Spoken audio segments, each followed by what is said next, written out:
It's okay for you to refuse admissions, but you have no business to say what if you are in Kargil. No, because people like us are standing in Kargil and those minus 40 temperature guarding this nation, and others can be in an air-conditioned room in a school, they can have the business. Yeah. So you can't question that. That's a questioning an integrity of a soldier. I'm a soldier by choice, I'm an engineer by trade, and educationist by passion.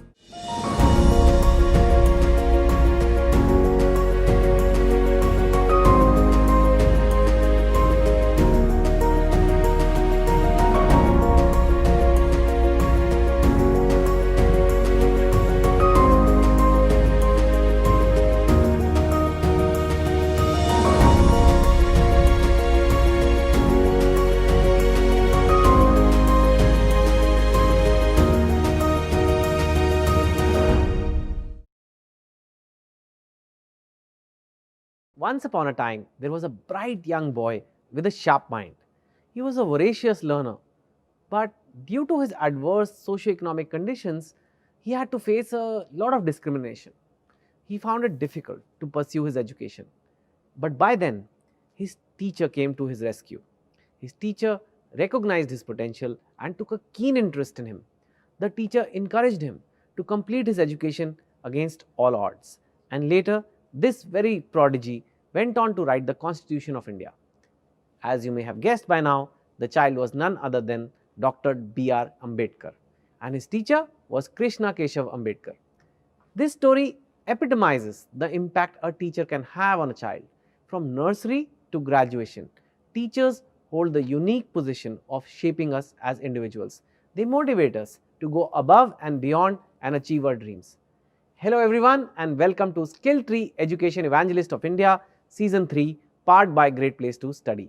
Today, we will meet one such evangelist whose inspiring story and dedication towards his students are impacting the lives of hundreds of children. We have amongst us the founder and chairman of Mount Littera Z School, Dr. Joseph Thomas. Hello sir, welcome to the show. Thank you, Mr. Then.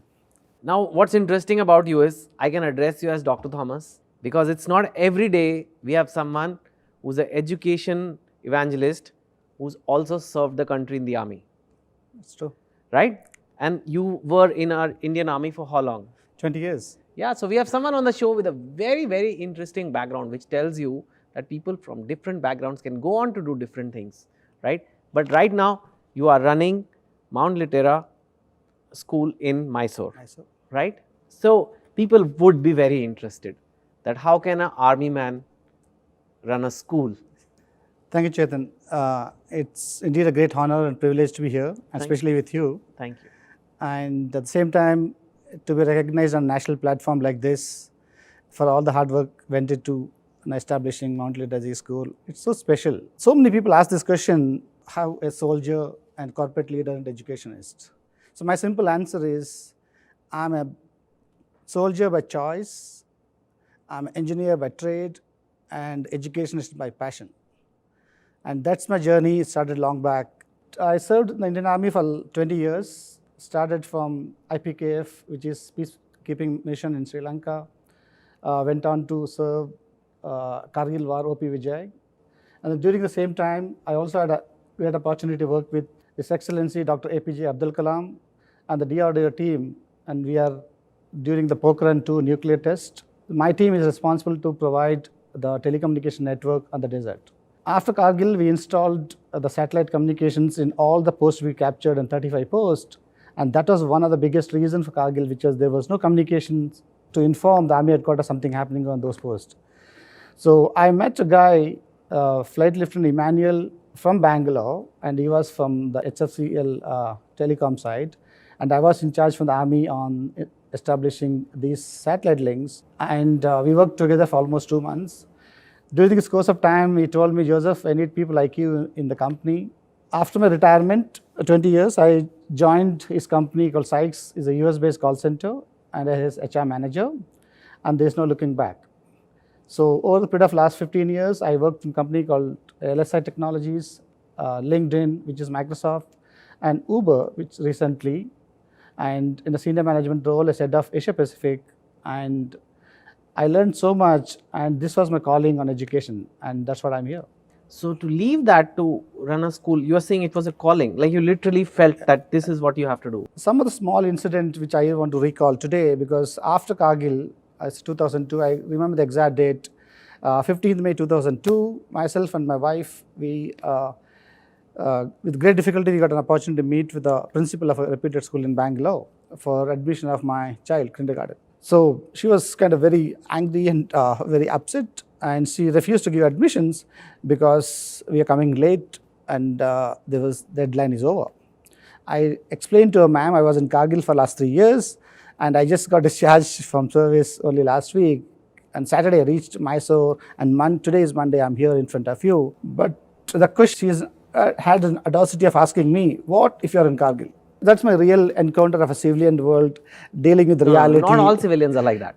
Yeah, that was my first experience. I'm Yeah. just out from the army. That's my first experience, and that triggered me. And I decided that day, I will start a school one day where no child will be deprived of an admission to schools, and special care will be given to people from the armed forces. We have free education for army children, and all Free? the staff absolutely free. And that's my giving back to my service. Wow, that is excellent. Just to let you know, I did my entire schooling in the Army Public School. I have a lot of respect for the Army, and so do most people, I think. But it is interesting, you're saying that one incident, and we've all faced it. It's okay for you to refuse admissions, but you have no business to say, what if you are in Kargil? No, because people like us are standing in Kargil and those minus 40 temperature, guarding this nation, and others can be in an air-conditioned room in a school, they can have their business. Yeah. So you can't question that. That's a questioning an integrity of a soldier. You cannot question somebody, what if you're in Kargil? No, we don't question. When I'm standing there, I'm not questioning why me. Yeah. No, right? So at least we expect so much from of the community. Don't question us. If you can't help us, it's all right. But don't question our integrity. What if you're in Kargil? It's a wrong question. Yes. Let's have a look at something related to that. I have a video for you.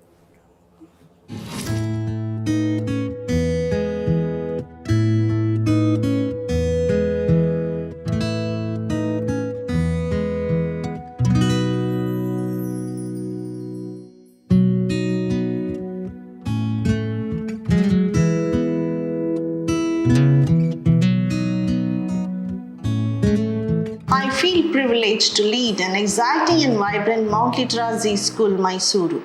We offer great opportunities for our young blooming buds at our place and provide our students the best curriculum based on critical attributes. Most important personality living and fulfilling the dream called Mount Litera Z School and St. Anthony's International School is a great visionary, educationist, a source of inspiration and motivation.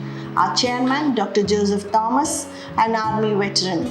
We are tagged Great School, Great Future, filled with hopes and promises to keep the banner flying at soaring heights. It's an absolute pleasure to work here in this great school, Mount Litera Z School, the education landmark and the most sought after school in Mysore city.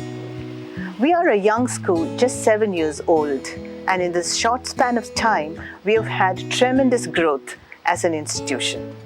We owe this success to our dear founder and chairman, Dr. Joseph Thomas, who is at the helm, steering the entire team in the right direction. Dr. Joseph Thomas believes in excellence in everything and everything with excellence. Yeah, that's Fantastic, very yeah. nice. You have worked in top corporates, you've worked in the army, but opening a school is a different animal. It's one thing to get angry and say, I'll open one day, but when you actually go out, so you must have faced many hurdles. What were some of the hurdles you faced and how did you overcome them? Education is still a non-profit, and in that context, everything comes along with a lot of outdated laws. On a lighter note, I tell people it's easy to fight Kargil war than fighting this battle with this bureaucracy. Of course. There is so much of red tapeism, bureaucracy, decision-making process. The biggest obstacle is today converting an agricultural land to an educational purpose. I'm telling each other, it takes 2 years with so much of correction and follow-up. Once you start the building and the rest of things, then getting permission from education board from a district level, the taluk level to a state level, you just name it. There are so many layers and everybody is sitting not to help you because people see in a different context. there are many problems, but what according to you needs to be fixed on an urgent basis? The world is changing so fast, but not the education sector. It's high time government come up with the policies which is to prepare students for the future. What have you tried to do in terms of new age policies or new age methods in your own school? We also invested a lot on our own proprietary pedagogy called Littera Octave, which is prepare children for the future, because we talked about 21st century skills. And we also have something called emerging student profile, because teachers are trained to identify the children based on those skill set and make the profile so that every child will not understand by one-way teaching. Every child is born unique and they have a unique potential. They're not same. So that one-way teaching doesn't work. The teacher needs to be trained and understand what works. Don't force them to learn what you're teaching. Most of our curriculum is designed based on activity-based learning, so that children, because you need to create an atmosphere or education should be enjoyable. I think we have some message Okay. on this related to what you just said. Okay. So maybe just.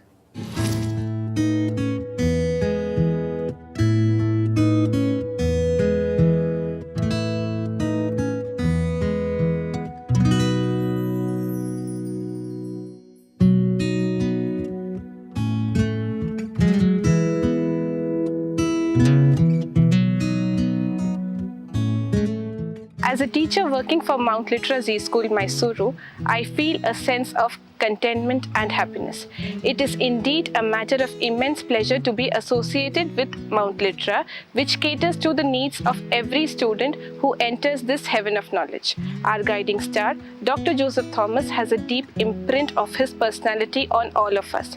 He has taken keen interest in equipping us with the armor of technology, which has greatly diversified our teaching experience. We feel so glad to work under the guidance of our chairperson, Dr. Joseph Thomas, an inspiring personality praised by all known individuals in the society. Sir has provided us a great platform where our facilitators and children grow a holistic environment for students as well as for all teachers. Our curriculum is entirely child-centered, where children and teachers technically equipped with all amenities to be a great scholar in their future endeavor. Yeah. Wonderful, yeah. That's great. You think your army training, whatever you learned there, some of it you try to incorporate in your school as well? I think it's a good question. So I give all the credits, whatever I'm there, to my army training, because one thing army teach you to be, believe in yourself and do whatever you want to do, because nobody can stop it from what you want to achieve it. And I'll tell them clearly, if you serve even 5 years in the army, once you come out, you'll be 10x ahead of a lot of other folks in the market, because that's the power of an army. Anything I might have missed out, or anything you want to say, or any message you have for people who are watching? I'm always focused on youth of this country. And I also tell them they're all blessed to born in this great country, because with whatever the problems we have, nobody can come closer to India, because we are a great country. And at the same time, I also admit that today's youth are much smarter and talented than us in our generation. But the problem is distraction. You go with your instinct, go with your belief, and whatever you want to do it, you should do it. Because there's a lot of examples. Don't go with what your parents want to do, rather perceive a dream what you want to do. So it's important, you need to think big, and you need to dream big, and don't stop until you get there. But my caveat in this whole process is, think about serving the nation at least for 5 years during this course of your planning, because you have a long way to go. 5 years in the army or any forces what you want, it can give you a different experience together. Donning an army uniform, in the military uniform, or these medals, I think this is a great different satisfaction. You can't get this in the market. You have to earn it. You have to give your blood. You have to sweat it out to earn this one. And that confidence and that satisfaction other jobs cannot give you. So go for it, and I wish all the best to our youth of the country. That's great. That's a nice message. One last ritual, we take a picture over there at the picture wall, and I give you a memento. So if you can just accompany me there. Thank you, Jitin.